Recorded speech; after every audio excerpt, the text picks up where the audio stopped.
यदि इस वीडियो को आप अंत तक देखते हैं तो आप अपने बोर्ड एग्जाम में धूम मचा देंगे बच्चों। यानी कि आज की वीडियो में हम लोग देखने वाले हैं class 10th Hindi board exam 2023 के लिए हिंदी के बहुत ही महत्वपूर्ण एमसीक्यू प्रश्न को, यानी कि बात करें तो बहुविकल्पी प्रश्न को। यानी कि यहाँ पर बच्चों आपका वन शॉट सब खत्म, यानी कि एक ही शॉट में यहाँ पर सब खत्म होने वाला है बहुविकल्पी प्रश्न। यानी कि ये बहुविकल्पी प्रश्न बच्चों है क्या महामैराथन आपका है। यानी कि इस वीडियो में बच्चों जितने क्वेश्चन बताएंगे हम वो आपके बोर्ड एग्जाम के लिए मोस्ट इंपोर्टेंट रहेंगे। यानी कि इसी में से आना तय है, यानी कि जो हम बताएंगे यहाँ पर आपको बहुविकल्पीय प्रश्न उसी में से आपके बोर्ड एग्जाम में बच्चों आना क्या होगा आपका तय है आपका। ठीक है, यानी कि आपका टारगेट क्या रहेगा 16 फरवरी को, यानी कि 16 फरवरी को अगर आप एग्जाम में देने जा रहे हैं तो उस एग्जाम में बच्चों क्या करेंगे आप पूरे 4 कराएंगे पूरे हिंदी के पेपर को। ठीक है, और ध्यान दीजिए बच्चों ये वीडियो आपकी क्या है यूट्यूब पर पहली बार ऐसी वीडियो आपको मिलेगी। ठीक है, यानी इस वीडियो में जितने भी प्रश्न लिए हैं ना बच्चों बहुत ही इंपॉर्टेंट है। तो चलिए ज़्यादा समय नहीं लेंगे आपका, शुरू करते हैं इस वीडियो को। तो देखिए बच्चों सबसे पहले हम लोग यहाँ क्या करने वाले हैं बहुविकल्पीय प्रश्नों को देखने वाले हैं, यानी कि एमसीक्यू प्रश्नों को देखने वाले हैं, जिसे हम लोग कहते हैं मल्टीपल चॉइस क्वेश्चन को। तो देखिए बच्चों हम लोग अगर बात करें तो हम लोग का जो पहला प्रश्न है ठीक है वो कह रहा है ध्रुव स्वामिनी नाटक के लेखक हैं। ऑप्शन क दिया है जयशंकर प्रसाद, ऑप्शन ख हरिकृष्ण प्रेमी, ऑप्शन क विष्णु प्रभाकर, ऑप्शन ख मोहन राकेश। ठीक है बच्चों, तो हम बता दें कि ध्रुव स्वामिनी नाटककार के जो लेखक हैं वो है बच्चों आपका ऑप्शन क बिल्कुल सही जवाब है आपका, यानी कि जयशंकर प्रसाद जी आपके सही जवाब होंगे, यानी करेक्ट आंसर है। ठीक है बच्चों, ठीक है सर। अगला प्रश्न देखते हैं हम लोग यहाँ पर सेकेंड क्वेश्चन को। अर्धनारीश्वर के लेखक हैं। ऑप्शन क दिया है प्रेमचंद्र, ऑप्शन ख विष्णु प्रभाकर, ऑप्शन क जयशंकर प्रसाद, ऑप्शन ख चतुरसेन शास्त्री। तो बच्चों मैं बता दूं इसका जो सही जवाब है वो हो जाएंगे विष्णु प्रभाकर जी, यानी कि ऑप्शन ख इज द करेक्ट आंसर। यानी कि अर्धनारीश्वर के बच्चों जो लेखक हैं वो विष्णु प्रभाकर जी हैं। तो चलिए हम लोग देखते हैं अब अगले प्रश्न को। तो बच्चों हम लोग का जो तीसरा प्रश्न है वो कह रहा है आधुनिक काल की समय अवधि है। ऑप्शन क दिया है 1900 ईस्वी से 1920 ईस्वी तक, ख दिया है ऑप्शन आपका 1850 ईस्वी से 1900 ईस्वी तक, ऑप्शन ग दिया है 1843 ईस्वी से अब तक, ऑप्शन घ दिया है 1919 ईस्वी से 1938 ईस्वी तक। यानी कि आधुनिक काल की समय अवधि कौन सी है। तो मैं बता दूं बच्चों इसका जो करेक्ट आंसर है ना वो हो जाएगा आपका ग, यानी कि 1843 ईस्वी से अब तक जो है ना ये क्या आपका है बिल्कुल सही जवाब है, और यही क्या है आपका आधुनिक काल की समय अवधि है। ठीक है बच्चों, ठीक है सर। अगला प्रश्न देखते हैं हम लोग प्रश्न 4 को। यहाँ पे कह रहा प्रश्न आपका रोला छंद में कुल कितने चरण होते हैं। तो हम लोग को बताना है आपका रोला छंद में कुल कितने चरण होते हैं। ऑप्शन क दिया है 3, ऑप्शन ख 4, ऑप्शन क दिया है 2, ऑप्शन घ 5। ठीक है बच्चों, तो मैं बता दूं यहाँ पर कि जो रोला छंद में बच्चों जो आपके कुल चरण होते हैं ना कुल चरण वो पता है कितने होते हैं, वो होते हैं बच्चों आपके 4, यानी कि ऑप्शन ख आपका बिल्कुल सही जवाब है। ठीक है बच्चों, ठीक है सर। अगला प्रश्न देखते हैं हम लोग यहाँ पर पांचवा वाला आपका। ठीक है, यहाँ कह रहा है पांचवा प्रश्न प्रत्यय के कितने भेद हैं। ऑप्शन क 3, ऑप्शन ख 2, ऑप्शन ग 5, ऑप्शन जो घ दिया है 4 दिया है। तो मैं बता दूं बच्चों जो प्रत्यय का जो आपके भेद है, यानी कि प्रत्यय के जो प्रकार होते हैं वह कुल होते हैं यहाँ पे कितने बच्चों आपके 2 होते हैं। ठीक है, यानी प्रत्यय के कुल कितने भाग होते हैं 2 होते हैं आपके, यानी कि ख आपका बिल्कुल सही जवाब है। अगला प्रश्न देखते हैं बच्चों यहाँ पर 6 आपका। यहाँ पर कह रहा है आकर्षण शब्द में किस उपसर्ग का प्रयोग किया गया है। ऑप्शन क दिया है वी, ऑप्शन ख मान, ऑप्शन ग अक, ऑप्शन घ आ। तो मैं बता दूं बच्चों जो उपसर्ग होते हैं ना वो क्या होते हैं, तो उपसर्ग आपके किसी मूल शब्द के पहले लगते हैं। कैसे लगते हैं बच्चों, पहले। तो यानी कि हम बात करें अगर आकर्षण का तो देखिए मूल शब्द क्या आपका क्या है यहाँ पर कर्षण है। ठीक है, शुरू में क्या आपका आया है आपका, यानी कि मूल शब्द के पहले आपका आया है, यानी कि आ क्या है बच्चों आपका, तो यही आपका उपसर्ग है, यानी कि ऑप्शन ख इज द करेक्ट आंसर, यानी कि आ क्या आपका है, उपसर्ग है। ठीक है बच्चों, ठीक है सर। अगला प्रश्न देखिए, यहाँ पर 7वां क्या कह रहा है, शताब्दी का समास विग्रह है, यानी कि हम शताब्दी को क्या करेंगे, समास विग्रह करेंगे इसको। ठीक है बच्चों, ठीक है सर। ऑप्शन दिया है क 7 दिनों का समूह, ऑप्शन ख 100 वर्षों का समूह, ऑप्शन क 100 महीनों का समूह, ऑप्शन ख इनमें से कोई नहीं।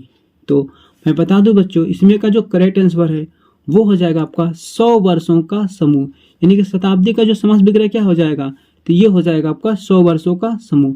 ऑप्शन ख आपका बिल्कुल सही जवाब है। ठीक है बच्चों, ठीक है सर। अगला प्रश्न देखते हैं हम लोग यहाँ पर 8वां प्रश्न को।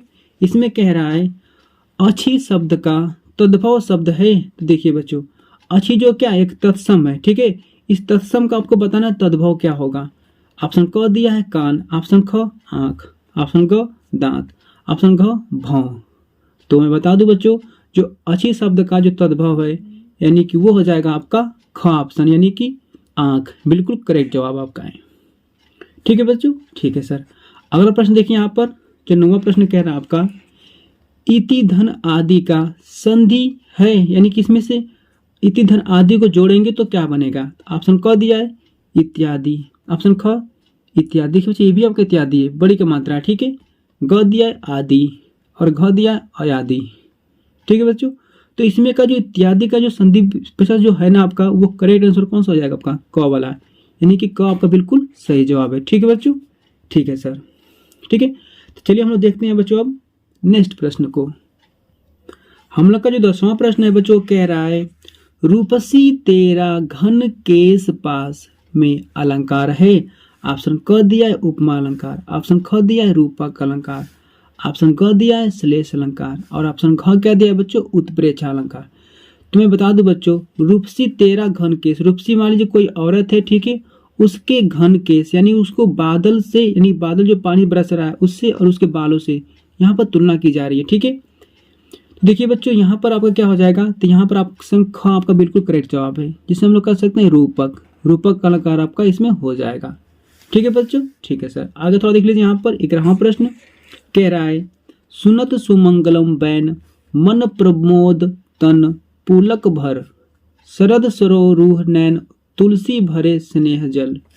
इन पंक्तियों के दूसरे और चौथे चरण में कितनी मात्राएं हैं। ठीक है बच्चों, देखिए यहाँ पर यानी कि दूसरे बच्चों देखो कौन सा आपका है, तो ये पहला हो गया, कमा करके यहाँ पर दिया दूसरा, यानी कि बच्चों ये दूसरा आपका चरण है, और कौन सा आपका पूछा चौथा, यानी कि तीसरा और चौथा बच्चों ये आपका हो जाएगा आपका चौथा। ठीक है बच्चों, ठीक है। तो ध्यान दीजिए बच्चों, यहाँ पर आप जानते हैं लघु गुरु ना, तो लघु बच्चों गुरु लगाकर आप इसको काउंट कर लेंगे। ठीक है, लघु गुरु लगाकर बच्चों काउंट कर लेंगे, तो इसका जो सही ऑप्शन हो जाएगा ना बच्चों, वो हो जाएगा आपका देखिए 13 मात्राएं, यानी कि आप गिनेंगे तो कुल 13 मात्राएं आ जाएंगी। ठीक है, चलिए बच्चों ऑप्शन घ आपका क्या हो गया, बिल्कुल करेक्ट जवाब हो गया। ठीक है, यानी कि ये तीनों आपके क्या होंगे, गलत जवाब होंगे। चलिए बच्चों अगला प्रश्न देखते हैं हम लोग, प्रश्न 12वां आपका अनादर शब्द में कौन सा उपसर्ग लगा है। अनादर, तो बच्चों उपसर्ग क्या होते हैं, तो किसी मूल शब्द के पहले आते हैं, तो देखिए अनादर। ठीक है, तो बच्चों इसमें से अन धन आदर, यहाँ से क दिया है अन, ख दिया है अनु, ग दिया है आपका अ, घ दिया आपका है आ। तो बताइए बच्चों इसमें से कौन सा आपका करेक्ट आंसर है, तो इसमें का बच्चों अन, यानी कि अन धन आदर, अन बच्चों आपका शुरू में आ जाएगा ना, उपसर्ग किसी मूल शब्द के पहले आता है, तो यहाँ पर अन हो जाएगा आपका सही जवाब। ठीक है बच्चों, ठीक है सर। अगला प्रश्न देखते हैं 13वां आपका त्व प्रत्यय लगाकर शब्द बनेगा, यानी कि इसमें त्व लगा देंगे तो उसका प्रत्यय क्या बनेगा। तो प्रत्यय क्या होता है बच्चों, तो किसी भी मूल शब्द के लास्ट में आता है, यानी कि अंत में आता है। ठीक है, तो देखिए इसमें से किसके लास्ट में तो आपका आया है, तो आपका देखिए बच्चों इसी तरह दिख रहा है आपको क ख ग घ, तो चारों में बच्चों देखेंगे तो आपका लास्ट में कौन आया आपका मृदुत्व, यानी कि जिसके लास्ट में बच्चों आता है प्रत्यय ना, बच्चों प्रत्यय हमेशा लास्ट में आता है ये। ठीक है, तो यानी कि मृदुत्व यहाँ पर क्या हो जाएगा आपका बिल्कुल करेक्ट आंसर हो जाएगा। ठीक है बच्चों, ठीक है सर।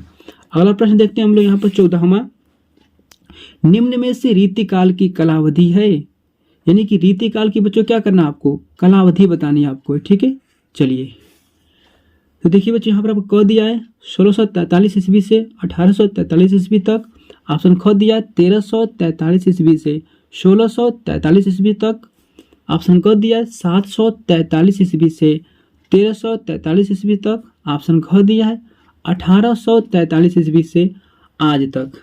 ठीक है बच्चों, तो आपको बताना है इसमें से कि कौन सा आपका रीतिकाल की कालावधि है। ठीक है, तो इसका बच्चों जो आपका क ऑप्शन है ना, बिल्कुल आपका क्या है, सही जवाब है। यानी कि 1643 ईस्वी से 1843 ईस्वी तक क्या है बच्चों, तो रीतिकाल की कालावधि है। ठीक है, ये बिल्कुल आपका सही जवाब है। ठीक है बच्चों, ठीक है सर। अब देखते हैं हम लोग अगले प्रश्न को। तो देखिए आप हम लोग का 15वां प्रश्न जो है ना वो कह रहा है यहाँ पर, रसिक प्रिया के रचनाकार हैं। ऑप्शन क दिया है आचार्य हजारी प्रसाद। ऑप्शन ख आचार्य केशव दास। ऑप्शन ग आचार्य देव। ऑप्शन ख भिखारी दास। तो बच्चों रसिक प्रिया के रचनाकार जो हैं वो हो जाएंगे आपके आचार्य केशव दास। आपके बिल्कुल सही जवाब हो जाएंगे। ठीक है, तो बच्चों कौन सा हो जाएंगे रसिक प्रिया के रचनाकार, आचार्य केशव दास। ठीक है बच्चों, ठीक है सर। अब देखिए हम लोग देखेंगे 16वां प्रश्न को। यहाँ पर 16वां प्रश्न क्या कह रहा है बच्चों, प्रगतिवादी युग की दो प्रवृत्तियां यानी कि जिसे हम लोग विशेषताएं भी कहते हैं, कौन सी हैं। ऑप्शन क दिया है मानवतावादी प्रवृत्ति। ऑप्शन ख दिया है विद्रोह एवं क्रांति की भावना। ऑप्शन क दिया, ग दिया बच्चों क व ख दोनों। ऑप्शन ख दिया इनमें से कोई नहीं। तो मैं बता दूं बच्चों, इसमें से जो प्रगतिवादी युग की दो प्रवृत्तियां हैं वो आपके दोनों हैं, यानी कि क और ख दोनों ही आपके हैं। तो ये दोनों कहाँ मिल रहा है बच्चों, तो ये मिल रहा है ऑप्शन ग में आपका। ये बिल्कुल करेक्ट जवाब आपका है। ठीक है सर, आगे देखिए आपका 17वां प्रश्न क्या कह रहा है आपका, ये कह रहा है निम्न में से छायावाद की दो प्रवृत्तियां यानी विशेषताएं बताइए। तो ध्यान दीजिए यहाँ पर छायावाद की दो प्रवृत्तियां यानी विशेषताएं हम बात करें तो इसमें क दिया श्रृंगार और प्रेम वेदना। ऑप्शन ख दिया प्रकृति का मानवीकरण। ऑप्शन ग दिया है क व ख दोनों। ऑप्शन ख दिया है इनमें से कोई नहीं। तो मैं बता दूं यहाँ पर कि जो करेक्ट आंसर होगा वो आपका क व ख दोनों ही आपके बिल्कुल सही जवाब हैं। क्यों सही जवाब है, क्योंकि छायावाद की दो प्रवृत्तियां आपके दोनों हैं, यानी कि श्रृंगार और प्रेम वेदना ये भी है और प्रकृति का मानवीकरण दोनों ही क्या है आपके सही जवाब है।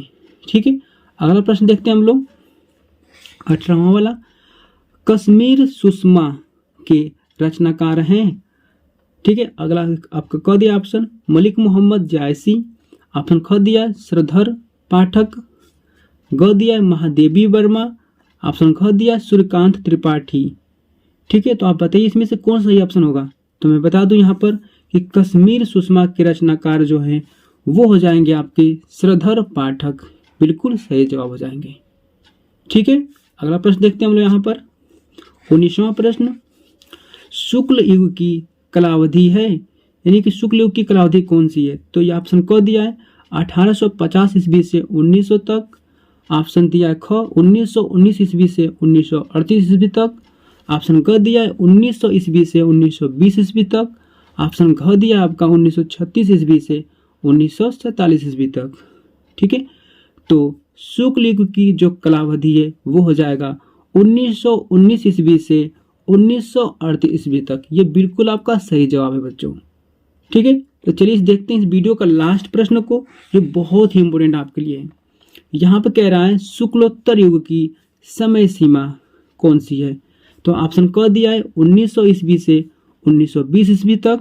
ऑप्शन ख दिया है 1936 ईस्वी से 1947 ईस्वी तक। ऑप्शन ग दिया है 1938 ईस्वी से 1980 ईस्वी तक। ऑप्शन ग दिया है 1850 ईस्वी से 1900 ईस्वी तक। तो इसका जो सही जवाब है बच्चों वो हो जाएगा आपका 1938 ईस्वी से 1980 तक। बिल्कुल सही जवाब आपका है। ठीक है, यानी कि शुक्लोत्तर युग की समय सीमा यही होती है। तो मेरे प्यारे बच्चों ये वीडियो आपके लिए बहुत ही इंपॉर्टेंट है, इसे आप देख लिए तो बहुत बहुत आपका धन्यवाद। और इस वीडियो को बच्चों क्या करेंगे आप पूरे 1-2 बार देख लीजिएगा और इस क्वेश्चन को तैयार कर क्या करिएगा अपने बोर्ड एग्जाम में जरूर जाइएगा। ठीक है, तो बच्चों आज के लिए बस इतना ही, मिलते हैं नेक्स्ट वीडियो में। Thank you.